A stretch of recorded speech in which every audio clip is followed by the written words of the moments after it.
would like to scan all of you in this room, one at a time. I must remind you that the scanning experience is usually a painful one, sometimes resulting in nosebleeds, earaches, stomach cramps, nausea, sometimes other symptoms of a similar nature. At this point, I'd like to call for volunteers. Fine. Just sit right here, please.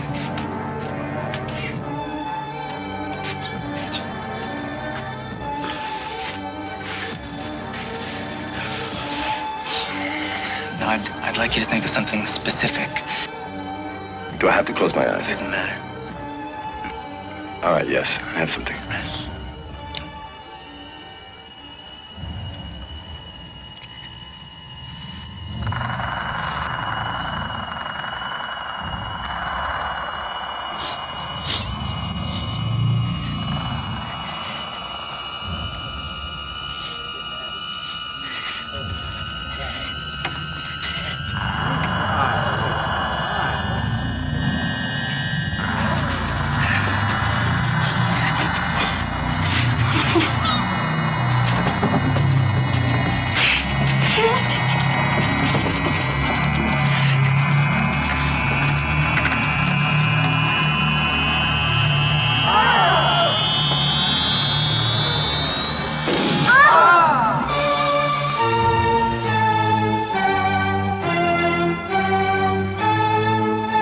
Mind force.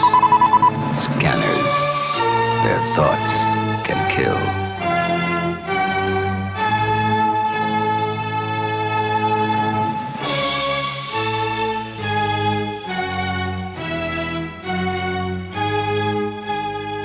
Yo, what it is, this is Rob Lee. This is Big Wave. How's it going?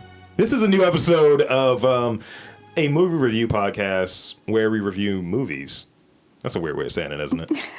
Allegedly. I have Noted Girlface. I have Kumari here with me. What's shaking there, Ku? Girlface here. It's just a beautiful Saturday afternoon. Is it? Yes, ready to talk about one of the most traumatic experiences of my childhood. Yeah, we're talking about Scanners, folks. So yeah, so what we're going to talk about is this movie Scanners. I'm going to give you some background. So we're going to release this episode. This is going to come out on the 40th anniversary of this movie. The movie, I'll give you a synopsis for all you cats and kittens out there who have not heard it, and not watched it. I haven't seen this movie. I didn't see this movie until when you and I watched it together. Yes. And of course, I sat there and I laughed at everything because if you look through my, you know how people talk about their browser history? If you look through my movie history, it's like, a little strong for my taste throughout. Yes.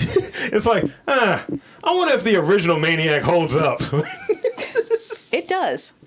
So this movie, Scanners, is a 1981 release, came out January 14th, 1981. Synopsis, what we like to do here, we like to give the background, the context of the movie, and then we like to get into, you know, kind of some of these like factoids and some of the kind of game stuff and, you know, kind of our play-by-play review and any anecdotal stuff that we have related to the movie. Because a lot of these movies we've either seen as a kid or we've rewatched, and especially what we've done previously. In that first season, we had like Scott Pilgrim, we had like Ninja Turtles, we had Street Fighter, Mortal Kombat, things that, you know, you either grew up with, you watched, and they happen to be in anniversary years. So the synopsis for this film, Daryl Revick is the most powerful of all scanners, and is the head of an underground scanner movement for world domination. Right there, sold. You bought a ticket. Scanners have great psychic power. Strong enough to control minds, they can inflict enormous pain and damage. Ku, I look at you right now from my peripheral that you know about this enormous pain and damage to their victims. Dr. Paul Ruth, which is a fake name, finds a scanner that Revick hasn't and converts him to their cause to destroy the underground movement. Scanners. So this movie was released in February 14th, 1981. I believe, let's see, I have down 14.2 million. I don't know if that's what the gross was or if that's what the movie cost. I'm going to say it grossed that. Possible. A Valentine's Day movie. A Valentine's Day kind of like body horror movie. Yes. So it grossed that much. It had a budget of $3.5 million. Okay. So, and this is one of the things interesting about it. It was the first successful Canadian release that was successful internationally. That makes sense. It's a Cronenberg.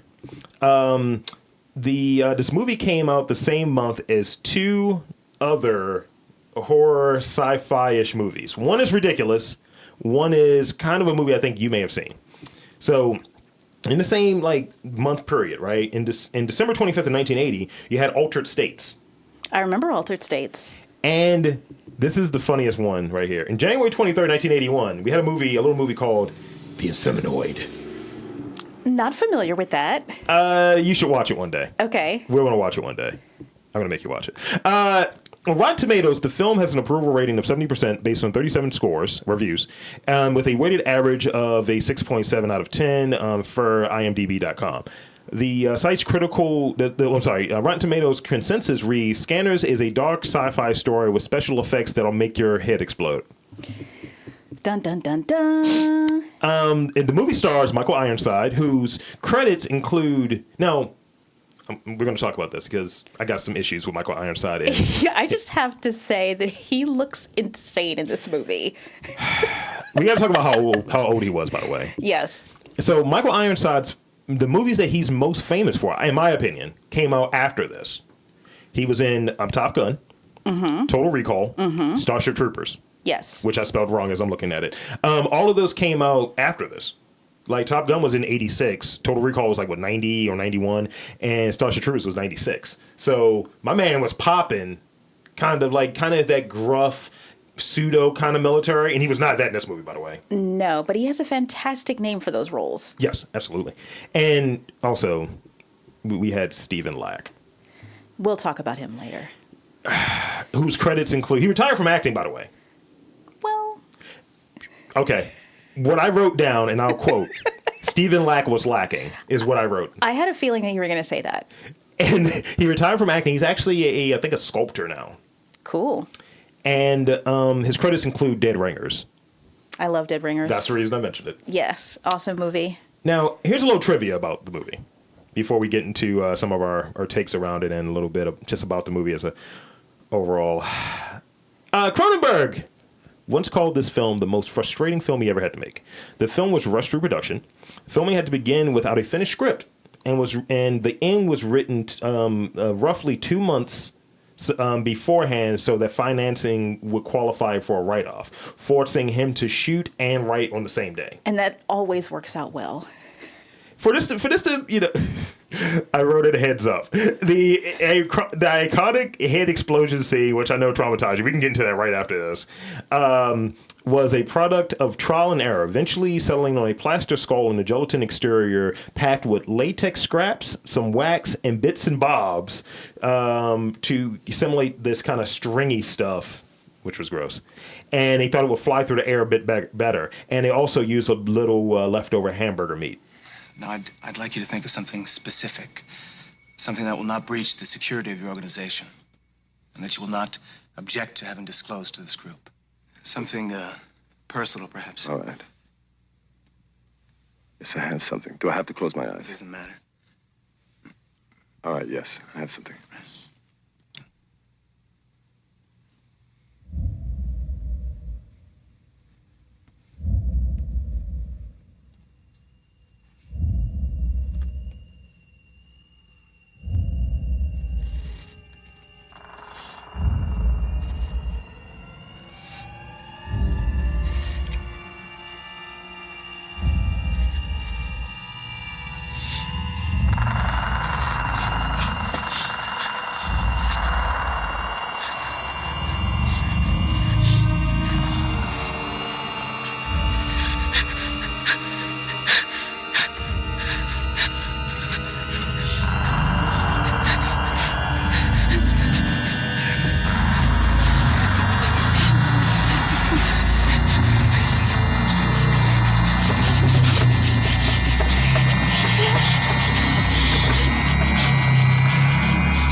Yes, beautiful. Absolutely beautiful.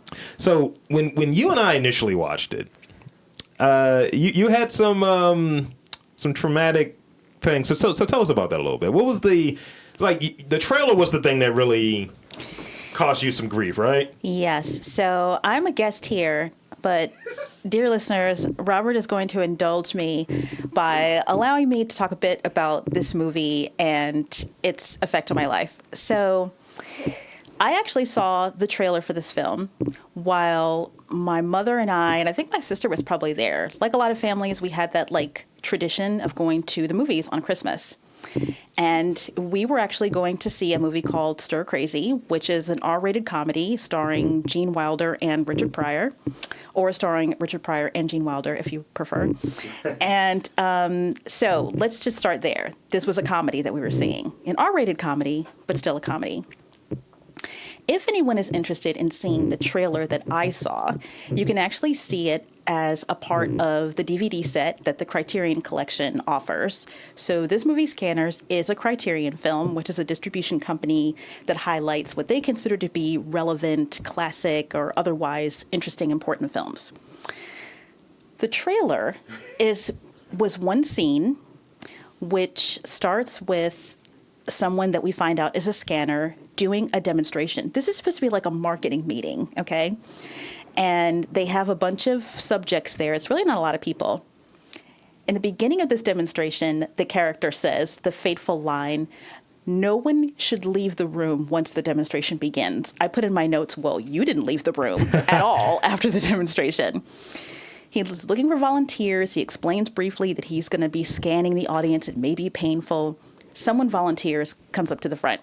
You don't really know what's happening, but the person who is supposed to be leading this meeting begins to convulse violently, and without warning to the audience, his head explodes. This was the trailer, and this is the only thing that happens in the trailer. You don't have any context. Exactly, Scanners. You don't have any context for what is going on. And like I said, I saw this trailer in a film that was released in 1980. And I was completely traumatized. Now, I love going to the movies, which is something that I share with my mom, my stepmom, my dad, basically everyone in my family. It came out in 1980. I did not, well, the trailer I saw in 1980. Didn't see the film, obviously, until recently with you. So I was born in 1973. And I did not see this film in total until a couple of years ago. Yeah.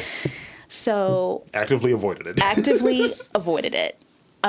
So this trailer, basically, I did not want to voluntarily go to the movies again until Return of the Jedi, which was what, 1984, 83, 84? Yeah.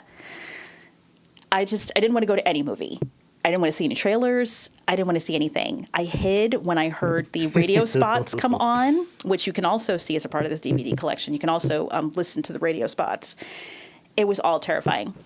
It is my belief that we were part of a test audience. Jeez. And because, in New York, it's probably happened, test audience to see how this goes. And I would wager that a lot of people did not see that particular scene as the trailer after that, because the entire audience was like, oh my God, I can't believe this. Because, just for context, people did not see something like the alien jumping out of, I think it was John Hurt, is the actor's name, chest in Alien, and 1979. So that would have been the year before. People were not used to seeing things like this.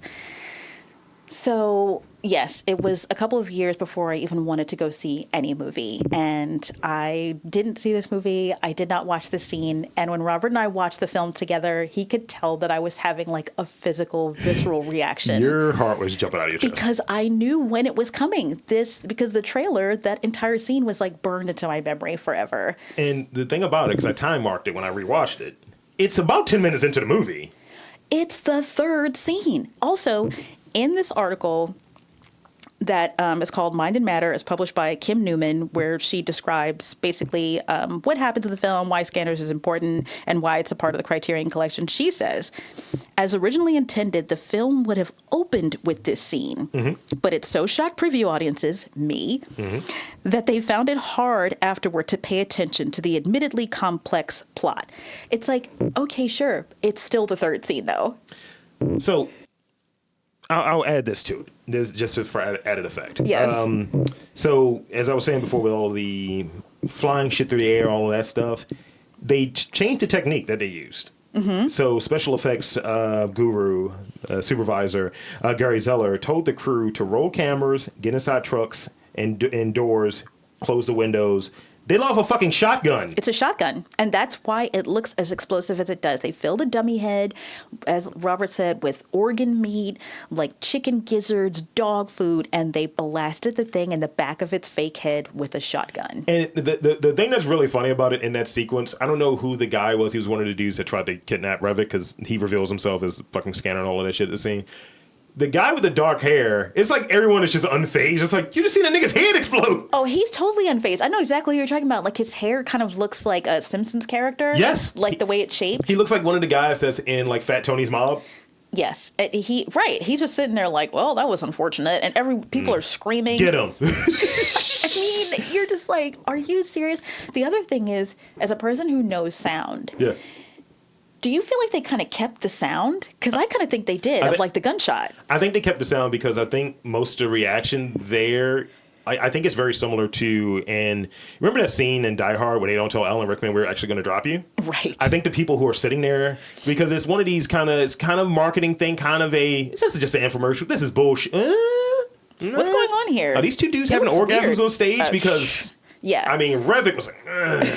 Well, he may have been because we don't know what all the side effects are. His fucking whole head was like, ugh. Because I also kind of want to discuss these powers later on. We'll talk about that. Yes. So here's a few more things before we get into actually the rundown of the movie. Yeah. Cronenberg moved the head explosion scene from the beginning of the film for late moviegoers because, as you were saying earlier, they wanted that to be the start of the movie.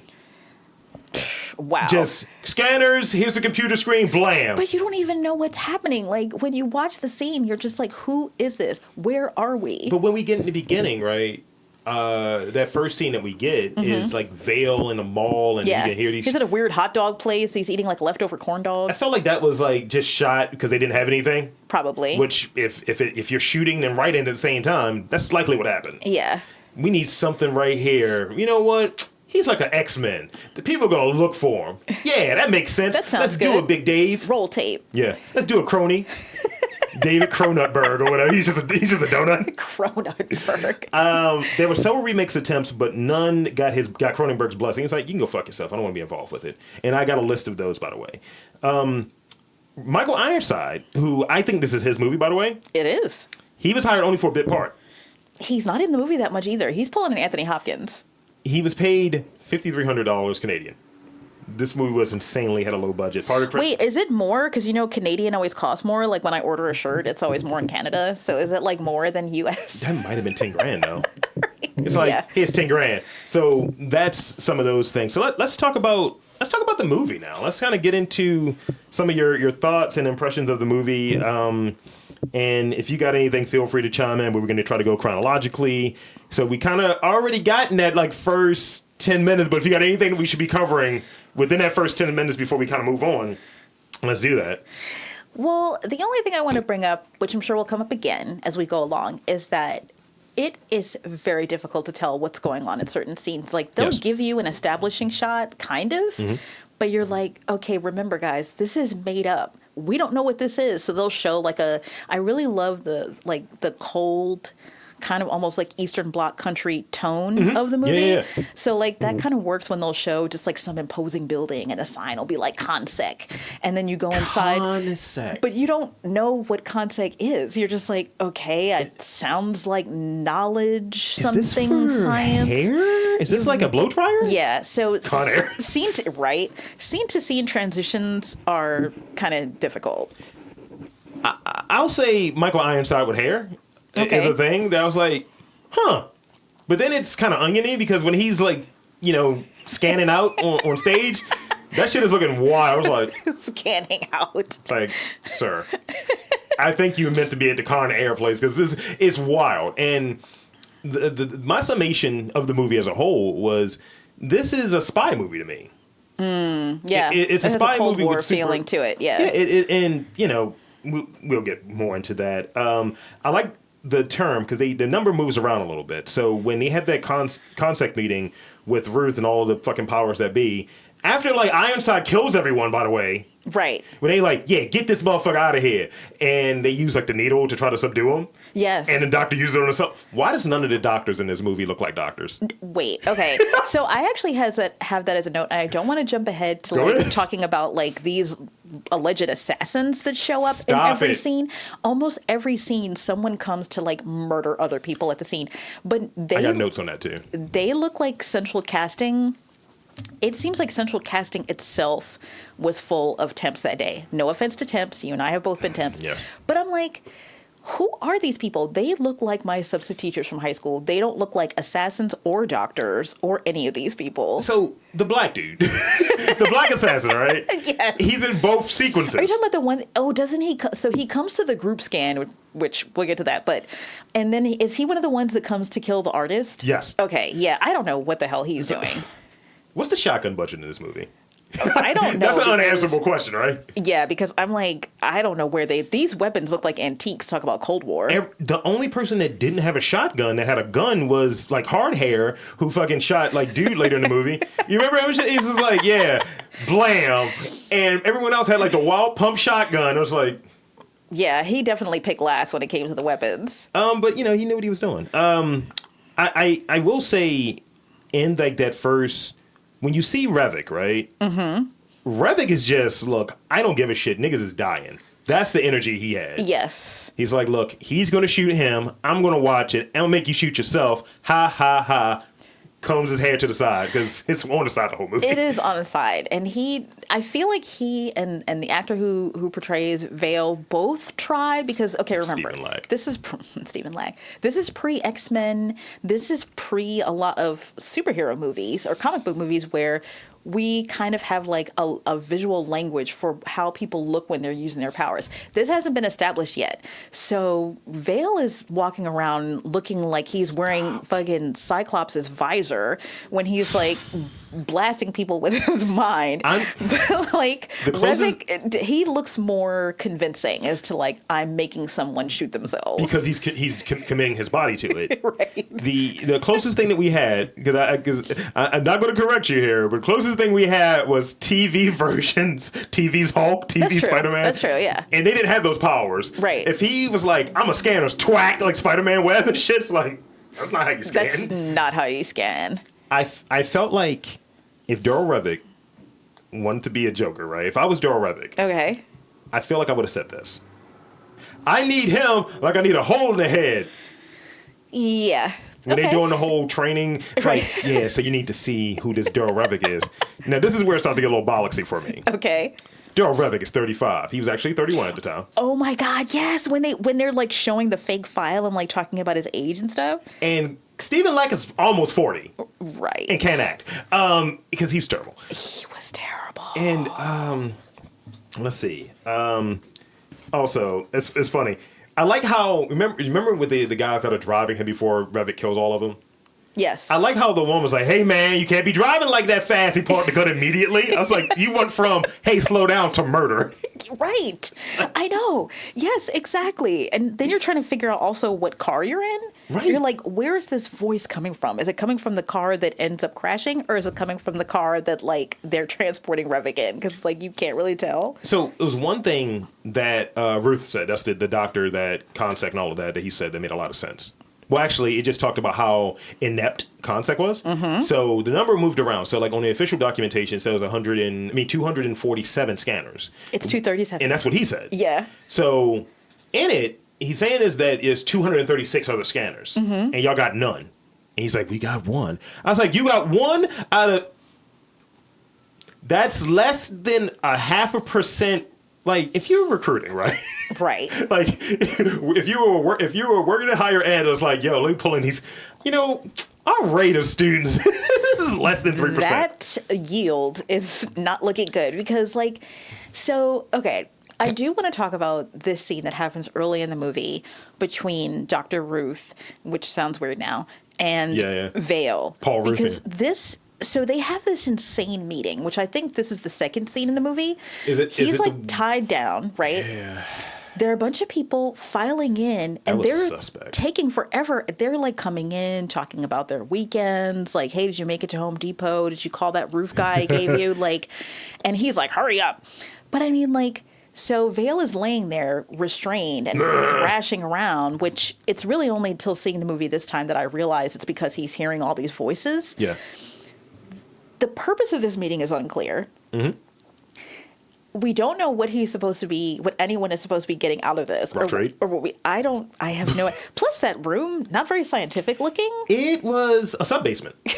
It was clearly a fucking sub-basement. And they went back to this room later. They do. So I'm just like, is this because this is not like an agreed upon, like, real project?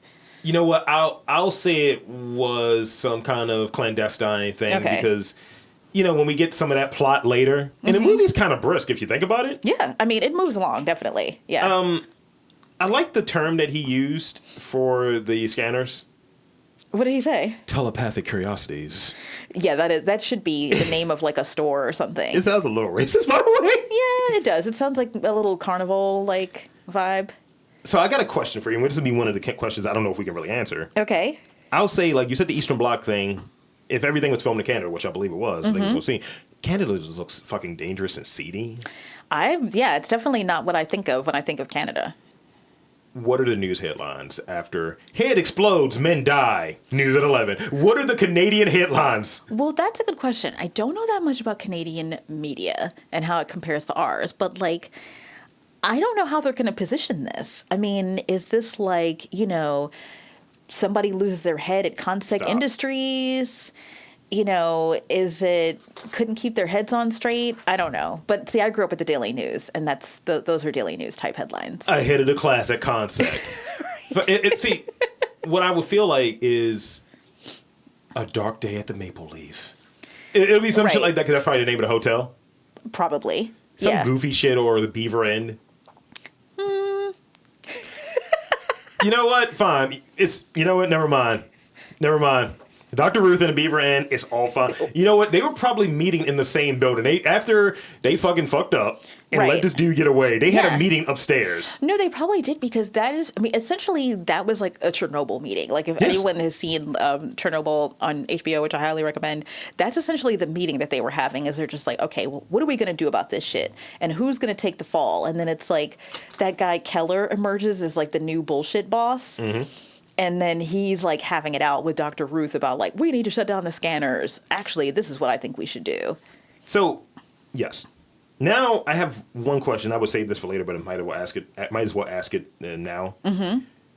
If you were to remake this, what would be your format to remake this? And would there be any major change that you would make to the movie? Like in terms of, would you still go to static movie? Would you lean more into head explosions? Probably not. Would it be a series? Would you recast anyone? What are your thoughts on that area?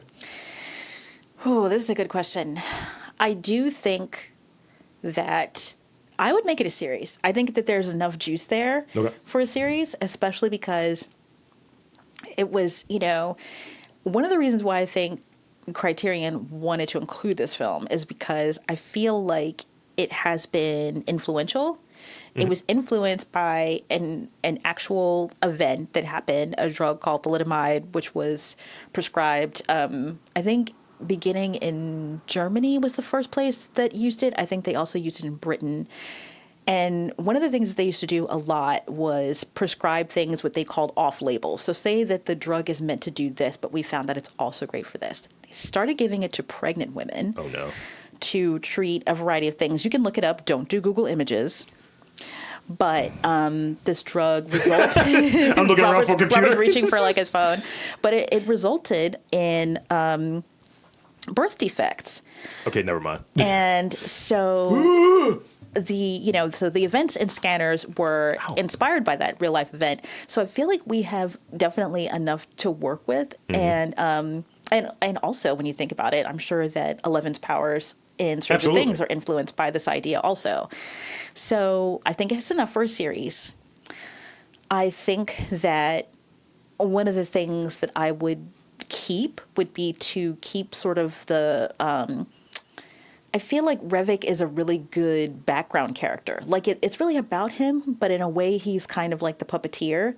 Like he's literally moving the chess pieces around on the chessboard, but he's not always necessarily on screen. You always feel you're afraid of him. You're always afraid that he's going to appear or that he's lurking somewhere around a corner. His assassins or the people that he's controlling. And I would keep that because I really, really like that heightened effect. And we don't know how strong his scanning ability, like, is it from far range? Right. And shit like that, because when he send these niggas there, it's just like, I feel like he's communicating with y'all. Yeah, right, exactly. Like walkie-talkie style. Yeah, right, where it's just like, no, go in the room on the left and they're there. You're just like, wait a minute, this Hey, is Jerome, GPS? you late again. Why does it have to be Jerome, though? Okay, love Jerome because he's Canadian, because they're probably French-Canadian. Love Jerome. It's L-E, lower E, whatever, I don't know. And I think in terms of casting, I mean, look, we can talk about it now. We've got to do better with casting Vale. I mean, this guy, and this is the thing that's always so curious to me. Obviously, I was alive during this time period, so I try to think back to, like, what was the appeal of an actor? It's kind of like Robert and I have had this conversation where my kids basically ask me, like, how was Michael Keaton cast as Batman? They don't know who the fuck this person is, so they're like, they don't know that there was a time when he was, like, one of the most famous actors in America.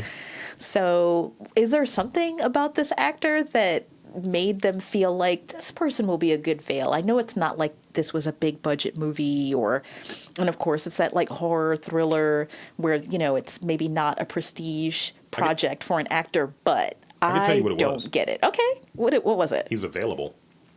And Canadian. I think, like, everyone that's in it is Canadian. Okay. Because I sat there, because we believe in the church of where's yours, right? Yeah. I agree with everything you said.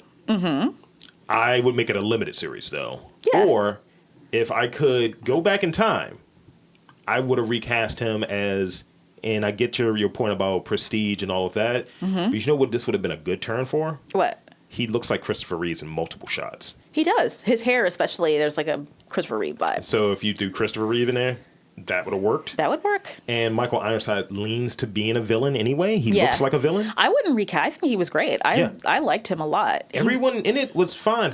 We got another person to talk about, though. Yes, but before we move on from Michael Ironside, they really do something clever in this movie, again, that I didn't notice the first time because I was just trying to get through it, was they de-age Michael Ironside in this really cool way by shooting a flashback in black and white.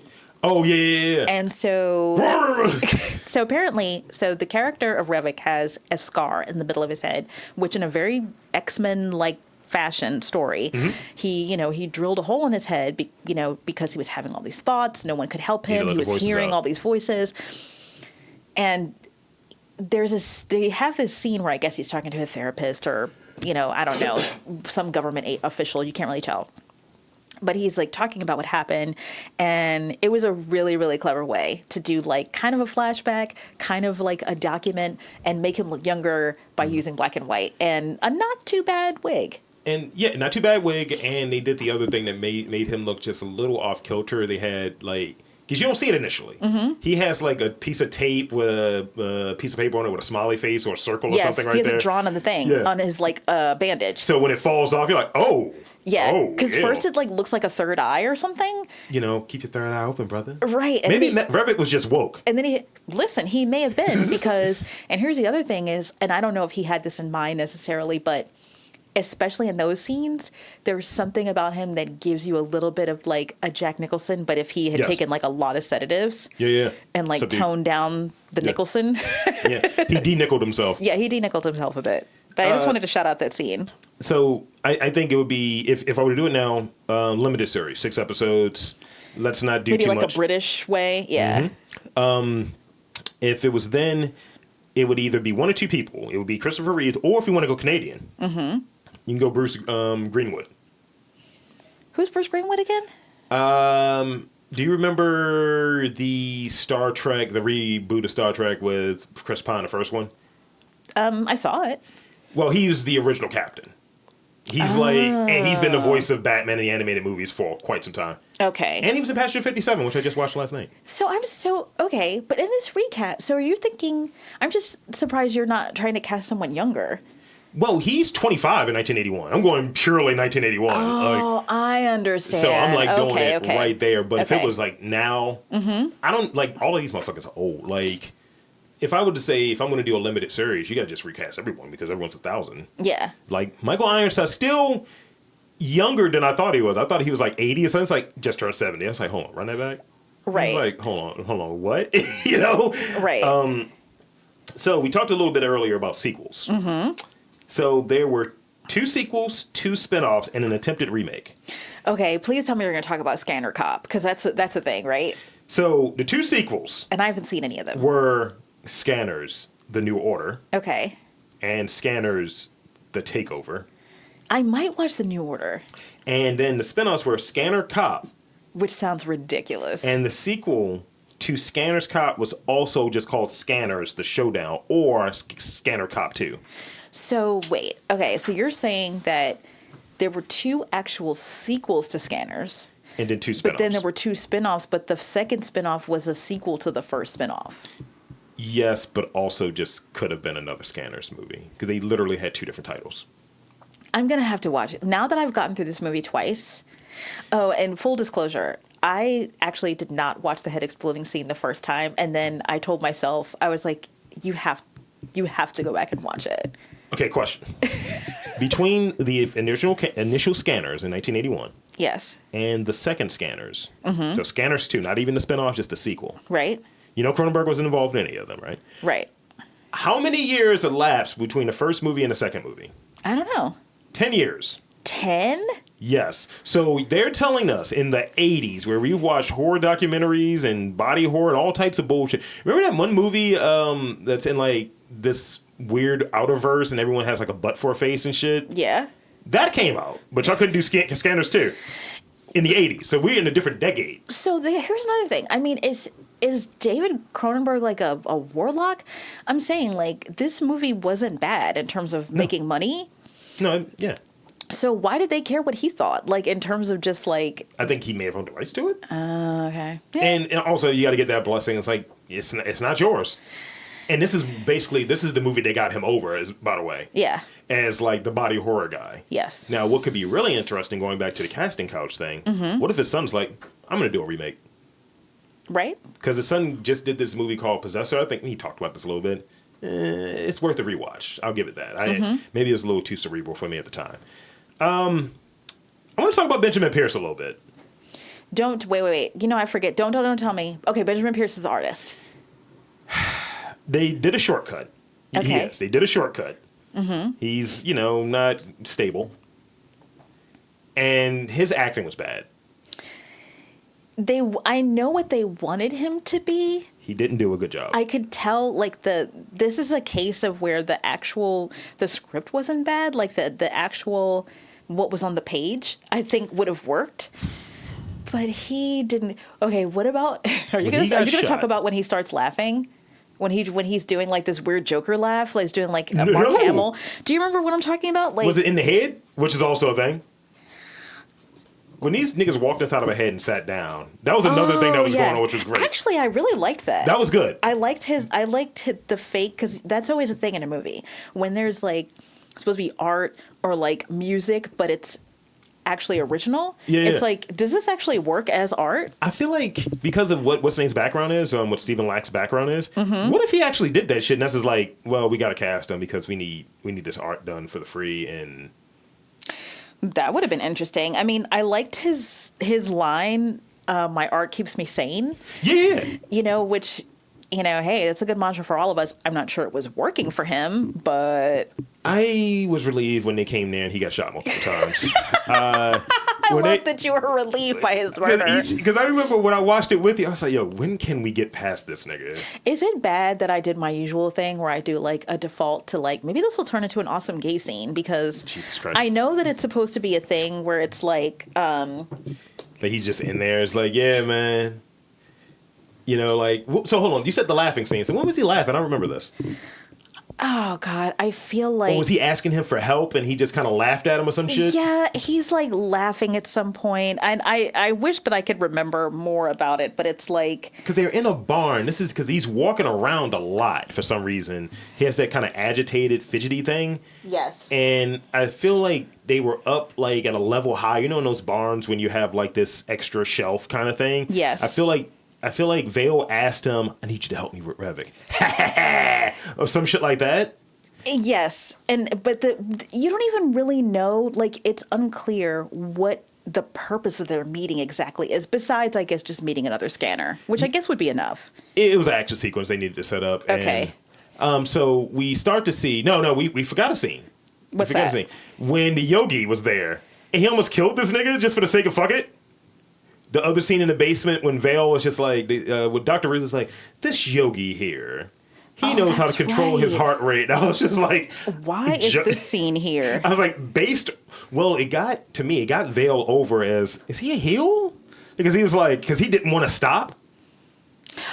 Yes. And I was like, you're a piece of shit. This nigga's not going to make it. He's like, and he's like, you can stop now. He's like, well, especially since we've seen now what can happen. Yeah. And what was it? What did Vale say? I understand now. And the next scene, he's in his fucking spy suit. I was like, fuck this movie. No, you're right. That was kind of like the purpose of that scene. And it leads to him, because he's in the suit to go to the art show. Yes. Because that's why they're looking for Dude. And essentially, it leads to, Vale and Ruth get this guy killed.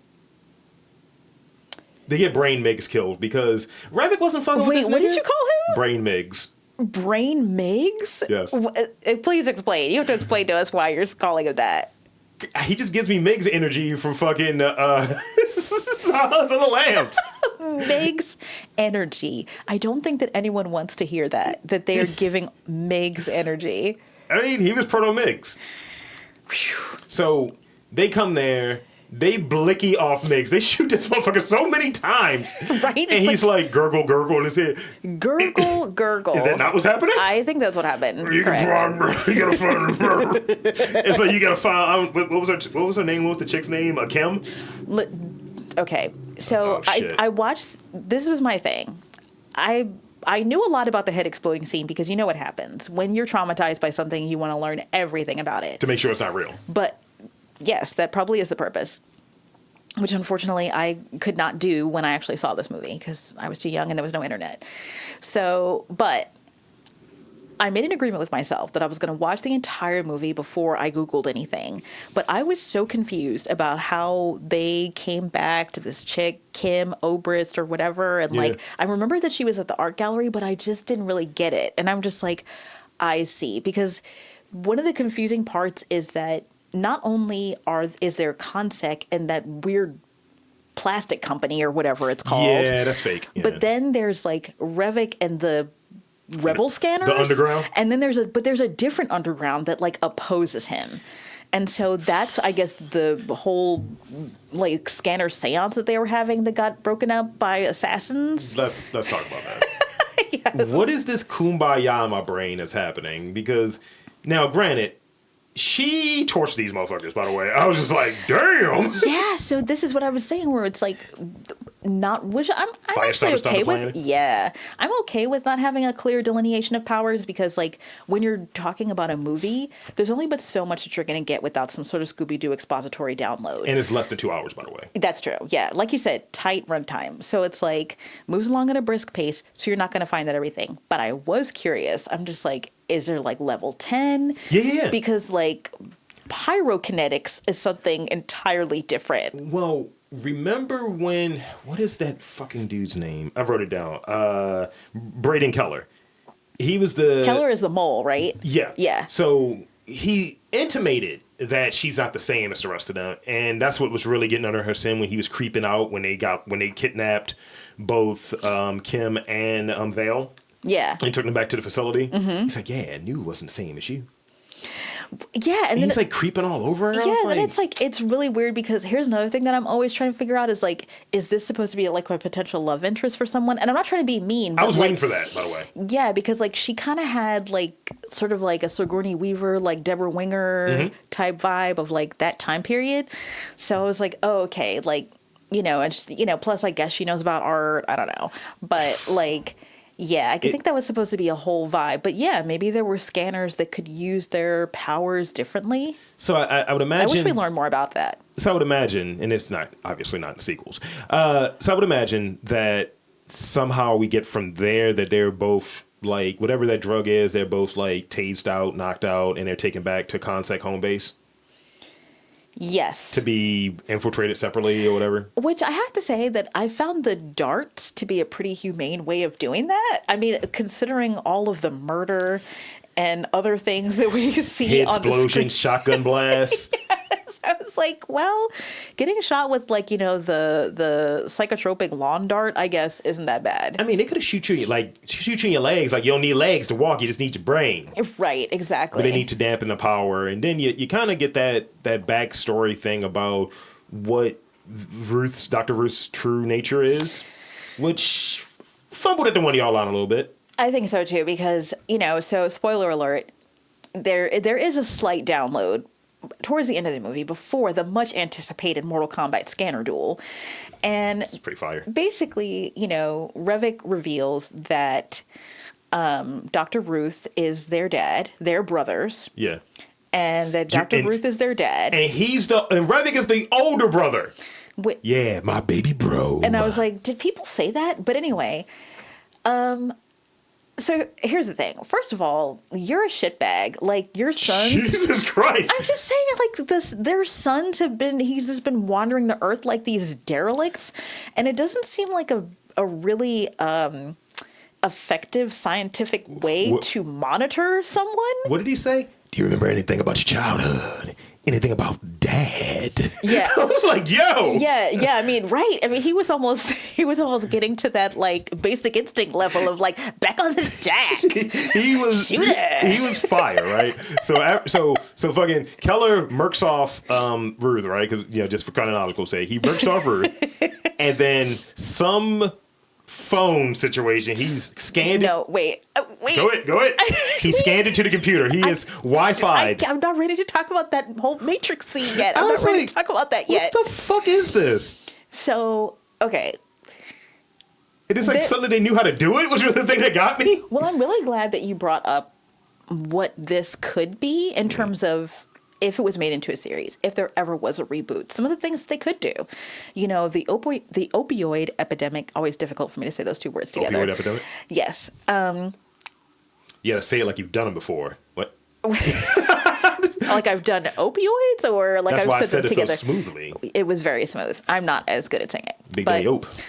So I feel like that's right there to grab onto, is like this could be a cool like science fiction thriller twist paranormal way of talking about that, because I mean it's the same shit. You have these, you know, totally crappy companies that just like shoveled tons of opioids into doctors' hands, just like they show with the doctor when the pregnant woman, when the fetus like scans her and they're like in the waiting room, and it's like, you know, you have just doctors handing out this drug to like pregnant women. So I feel like that's like right there. So do you have milk?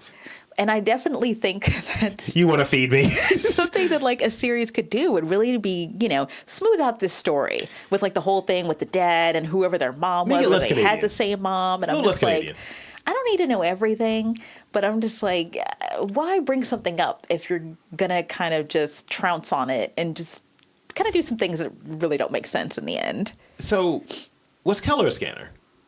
Like low tier scanner, because he knew a lot, and when he was like, yeah, I'll just give him a virus. When he was connected to the computer or whatever. That didn't occur to me. I mean, that would be, it sounds like something, here's what that sounds like. That sounds like something that could have been in the script that they didn't have time for, or that ended up getting cut. And it also would be very consistent with the time period. That's something that they loved to do in the 70s and 80s, sort of like that Blade Runner thing. Is Harrison Ford a robot the entire time? So that makes sense to me. And I don't know that Revik would really hang out with non-scanners. He seems kind of like a Nazi about about it. And as you kind of put a lot of times, like, well, if it came out in 1981, that means it was done in 1978. Yes, exactly. So clearly, Yeah. let's see, because we're going to wrap up here in a minute. I want to talk about the scanner fight real quick. I want to talk about the scanner fight. I don't want to completely not talk about what happens in the phone booth. And Let's do the phone booth. Hit the phone booth. I have a brief question about Ephemeral. Go Hit ahead. the phone booth and get the question, and then Yeah. we'll do the scanner fight, and then we'll wrap. Okay. So, phone booth. So, Vale somehow scans the computer because He works for AMP. the computer is a brain. So what's the difference? Oh my God! Right. Yes. Mm-hmm. So in theory, not a bad idea. Sure. And No firewalls. there was probably science fiction books, Neuromancer, and other things that talk about that kind of stuff, but probably hadn't seen it a lot in a movie up to that point. Mm-hmm. So okay, interesting idea. He's also at a phone booth, and I'm just like, no, there's no way that screenwriters of The Matrix did not see that. And True, I'm not saying that to disparage The Matrix, like you bit off this idea. It's just like, Well, I mean, they've unabashedly said they've been, fucking influenced by inspired, different things. So, but also, then you have the counter idea that we're going to kill the computer. We're going to shut off the computer or something, and it's going to kill Vale. Which makes me think that dude had to be a scanner based on that. Right. Like, how would he know that? It's like, Yeah. You ain't that smart. You know how to use guns. You got the smallest one. But then the entire room explodes. And what did Revik say? I guess you gotta blow him up. I was like, damn.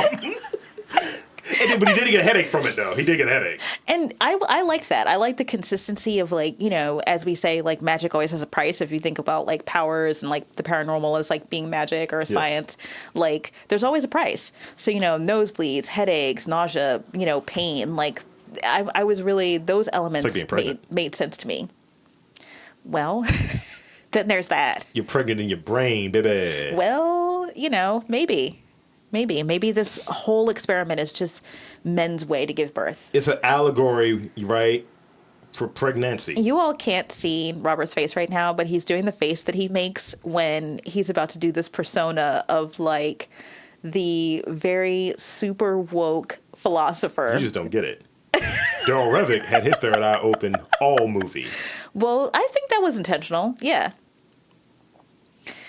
Stop pointing to your head. I have a crater between my eyes because Oh my my head is God. partially. You do too, sis. All right, let's talk about It's right there. I see it. That is a chickenpox scar. Same difference. Let's Black. Same difference. Right, which is such a contradiction. Let's talk about the scanner duel. That's negative, Cam. Defeatist. Disappoints me to hear you talk that way. You're starting to sound like them. There's a whole generation of scanner soldiers just a few months away from being born. We'll find them, train them to be like us. Not like Oberst and their band of cripples. Bring the world of normals to their knees. Rule an empire so brilliant, so glorious. We'll be the envy of the whole planet. You sound just like him. Like Ruth. No, not like him. Like Rack! Daryl Rack! No. Like him. It's as though he's been reincarnated in you. You're not listening to me. You're not cooperating, Cam. You're not cooperating with me at all.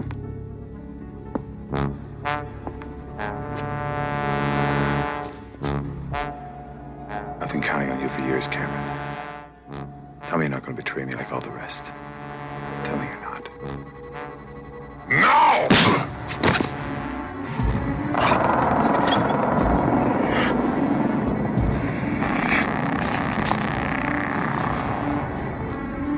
All right.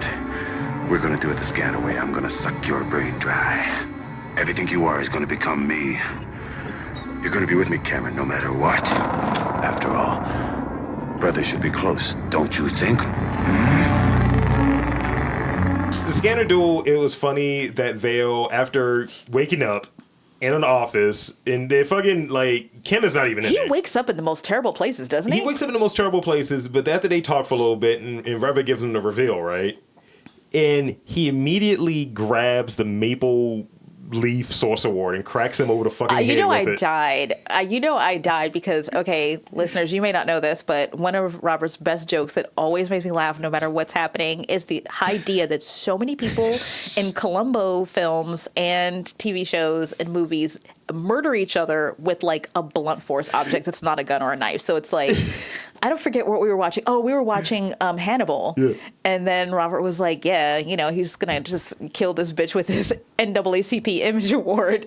And like, it happens in so many movies. Remember that? What was that one movie? I think it was maybe that elevator movie that was on Hulu. Was it a Bloom? Was it? I think it was a Blumhouse. Yeah. And the chick fell on her head first. Yes. And just went to the back of her head. I was like, oh, no. Yeah, because that could just happen. I mean, it was sharp. It was sharp. Yeah, that's fair. But yeah, but it was a paperweight. There's a lot of deaths that happen as a result of. So he's bleeding from the side of his glue, right? Because his shit is like moving at this point. Yes. And as he's shaking, what is he? Yeah, I'm gonna suck you dry. Well, that was but to be fair, that was after his kid brother didn't go along with his plan. His older kid brother. Yeah, right. His older kid brother. All he wanted to do was take over the world. We should be together. And these motives are never clear, but it's fine. Just he wanted his brother. That's what it was. It's about brothers. It's about brothers. There we go. Shout out to Rudy. Yeah, it's about brothers. So Vale didn't agree to this plan for world domination. What does a world run by scanners look like? I mean, does everyone who's not a scanner get murdered? Yes. So there's only 237 or 47, depending on which number you're talking about. I only saw one woman, and I'm not sure if she's a scanner. So that gay subtext that you're looking for, it might be a lot. Okay, it was one. It was one other one that got out because they did the obligatory ass scene when she goes to the barn. She had like the big hair. She was one of the shotgun motherfuckers with black dude. They immediately went to her acid wash butt cheeks, and then blam, blam, blam. Oh no! And then he's dead. So, or are we just reading too much into it? And it's not reading too much into it, but are we glossing over the fact that maybe we're supposed to see that Revok has a point? Because all these places suck. Consec sucks. Good name, though. Yeah, that's a good name. The bicarbonate fake company, they all suck. So it's like, why can't we we were born. It wasn't our fault that we're here. So why do we have to be controlled by anyone? And also his whole delivery on, because we glazed over a little bit, the thing with the dad.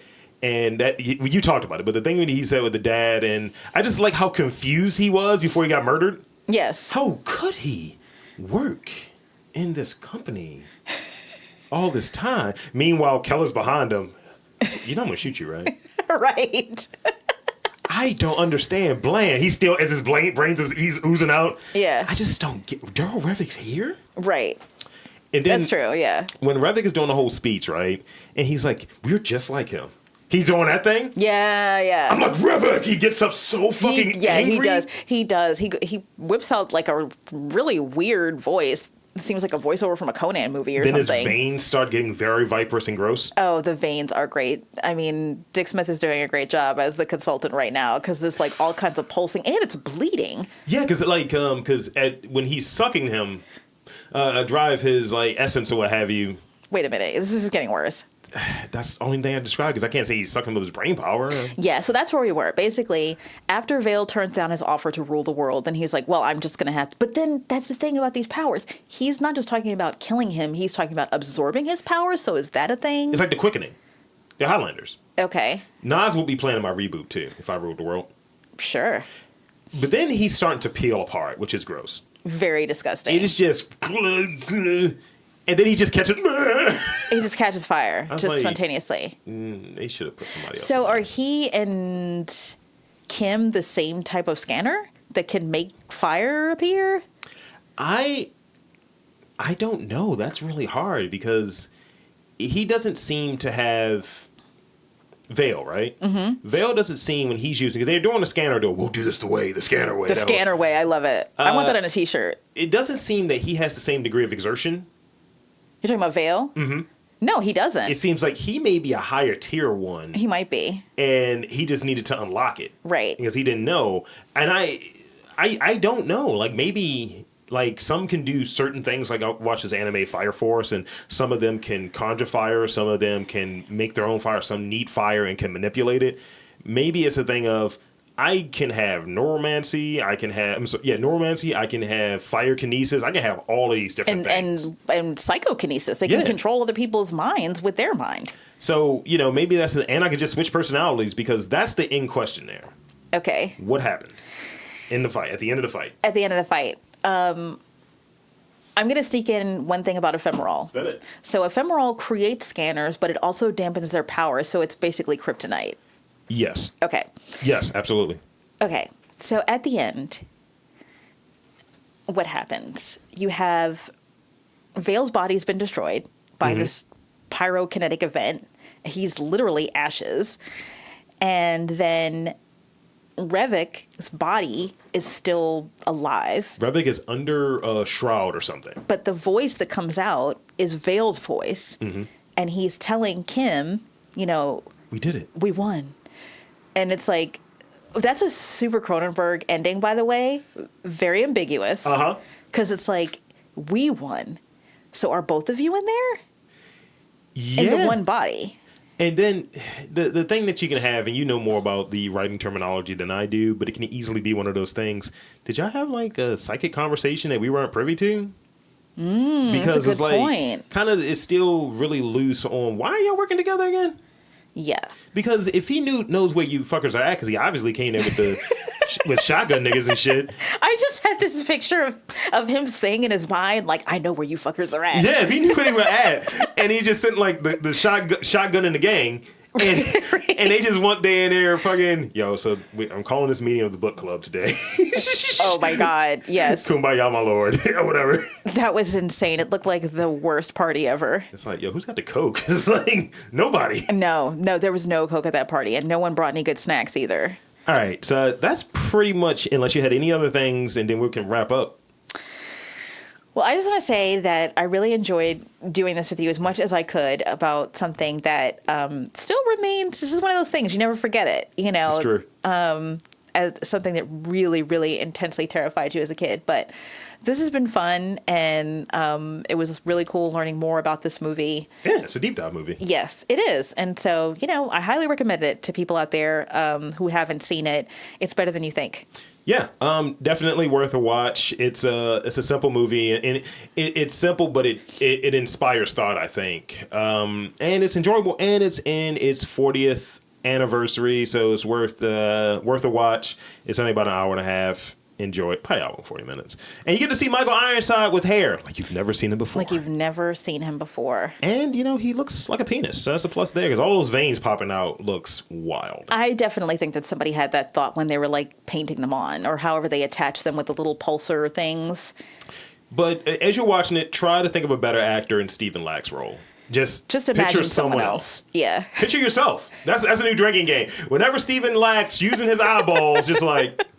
That's me right there. Except in the scene when he's eating the leftover corn dog. Don't picture yourself as him then. And at the beginning when the chick's like, what kind of creep is that? They're just like talking shit about him? Yeah. I mean, listen, she then had an epileptic fit. I mean, maybe she should watch her mouth. Yeah, watch her fucking mouth. That's a lesson that we learned. So, for Ku, thanks again for coming over.